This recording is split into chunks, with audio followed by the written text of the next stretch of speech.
सबसे पहले तो आपके लिए खुशखबरी है कि पंजाब गवर्नमेंट जो बहुत सारी गाड़ियां लेने लगी है। अचानक से आईएमएफ से पैसा आया सर, आपका कहना ये था पैसा पाकिस्तान नहीं आएगा, तो सर आपकी खबर गलत साबित हो गई। वरना सर इतना पैसा आ गया जब तो गाड़ियां खरीद रहे हैं ये लोग। कि जो ये अरबों रुपए की गाड़ियां ये डीसीज और एसीज और इनको दी हैं, आप मुझे बताएं कि मैं इस पे क्या कह सकती हूँ। मैं कहती हूँ कि अल्फाज गायब हैं। करोला गाड़ियां हैं, वीगो हैं, लेकिन ये वो मुल्क है जो दर बदर जलील हो रहा है पूरी दुनिया के अंदर पैसों की खातिर। ये वो कंट्री है। तो मेरे ख्याल में मैंने फिर ट्विटर पे भी लिखा कि शायद अयाज सादिक का मैसेज इसहाक डार साहब के लिए था कि ट्विटर पे पोस्ट करने की बजाय अगर आप अपनी मीटिंग्स में ये आयात पढ़ रहे होते और अहादीस पढ़ रहे होते तो शायद असर जल्दी हो जाता। जो है प्रॉपर्टियां खरीदी जाएंगी, बच्चों की शॉपिंग्स होंगी दुबई में और लंदन में। पता नहीं ये कुछ आईएमएफ वाले अंधे हैं। अंधे तो नहीं है, खैर अपने मतलब के लिए देते हैं, अपने वो इंटरेस्ट के लिए देते हैं। अंधे तो नहीं है वो। पहले तो मुझे जब व्हाट्सएप पे उसका ट्रांसक्रिप्ट मैसेज आया कि अयाज सादिक साहब ने ये कहा है तो मैं समझा कि फेक न्यूज़ होगी।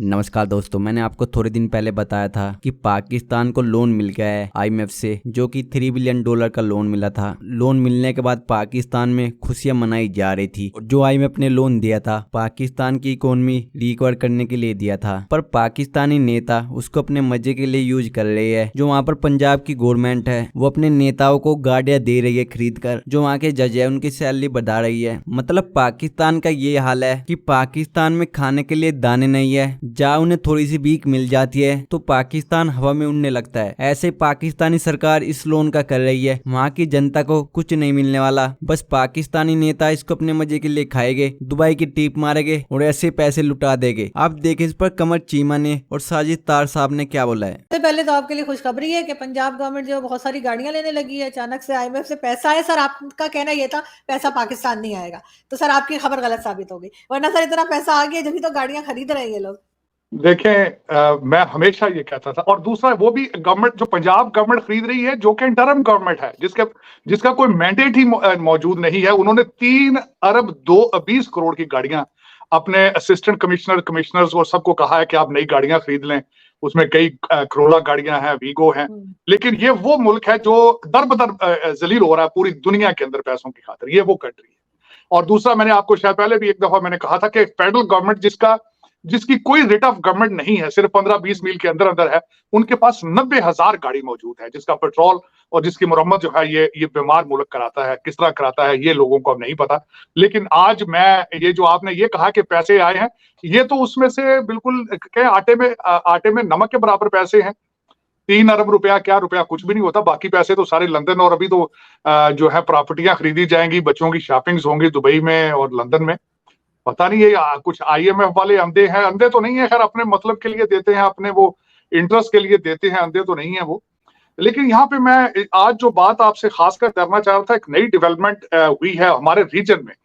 हमारा अगर देखा जाए तो टोटल हमारी बहुत ज्यादा सिमिलैरिटी श्रीलंका के साथ मिलती है। सबसे ज्यादा कॉमन चीज क्या उनसे मिलती है? करप्शन मिलती है राजापक्सा की। राजापक्सा जो कि वहां पे पिछले जो उनके सदर थे, जो उनके प्राइम मिनिस्टर या सदर थे, जो हेड ऑफ द स्टेट थे। हमारे कंट्री में तकरीबन 10,000 राजापक्सा मौजूद हैं। ये सबसे बड़ी हमारी सिमिलैरिटी उनके साथ ये है। और वहां के जो इस वक्त वहां भी बिल्कुल वही सर्कमस्टांसेस है कि भारत और चाइना की वहां पे एक खिंचाव पैदा हो चुका है। वो डील मंजूर हो जाए और हमें $3 अरब मिल जाएं और पाकिस्तान डिफॉल्ट से बच जाए। उज़ैर यूनुस साहब, आपकी इकोनॉमी भी बड़ी गहरी नज़र है और आप अक्सर बड़ा कुछ अपने ट्विटर हैंडल पे शेयर भी करते हैं और लिखते भी रहते हैं पूरी दुनिया के अखबारों में। ये बताएं कि ये अब जो इकोनॉमी है वो सूरतों से चलेगी, आयतुल कुर्सी से चलेगी, या क्या आपको लगता है कि इस दफ़ा डार साहब कोई रिफॉर्म्स कर रहे हैं, बड़ी मैक्रो इकोनॉमिक स्ट्रक्चरल लेवल पे रिफॉर्म्स हो रही हैं जिससे आईएमएफ कन्विंस हो गया और उन्होंने ये जो $3 अरब जो है इसको डिफरेंट हिस्सों में तकसीम करके हमें दिया। Sir, what do you make of that sir? जी, चीमा साहब, पहले तो मुझे जब व्हाट्सएप पे उसका ट्रांसक्रिप्ट मैसेज आया कि अयाज सादिक साहब ने ये कहा है तो मैं समझा कि फेक न्यूज़ होगी। और फेक न्यूज़ इसलिए होगी, ऐसे नहीं कि कोई पीएमएल नून वाले ऐसी बातें नहीं करते, लेकिन अयाज सादिक साहब स्पीकर असेंबली रह चुके हैं तो उनका ओहदा बड़ा है आम सियासी लोगों से, तो उनके साथ मुंसलिक करना ऐसा जो मुझे बिलीव नहीं हुआ। तो फिर जब वो क्लिप मैंने सुनी तो पहले तो बड़ी अजीब सी फीलिंग हुई कि ये बात क्या कर रहे हैं। फिर एंड में जाके जब ज़्यादा जो है ऐसी चीज़ें होती हैं, तो फिर इंसान जो है वो ह्यूमर का ही, मज़ाक का ही सहारा लेता है। तो मज़ाक में फिर मुझे याद आया कि इसहाक डार साहब अमूमन जो हैं वो ट्विटर पे कुरानी आयात और अहादीस जो हैं वो साइट करते रहते हैं। तो मेरे ख़्याल में मैंने फिर ट्विटर पे भी लिखा कि शायद अयाज सादिक का मैसेज इसहाक डार साहब के लिए था कि ट्विटर पे पोस्ट करने की बजाय अगर आप अपनी मीटिंग्स में ये आयात पढ़ रहे होते और अहादीस पढ़ रहे होते, तो शायद असर जल्दी हो जाता।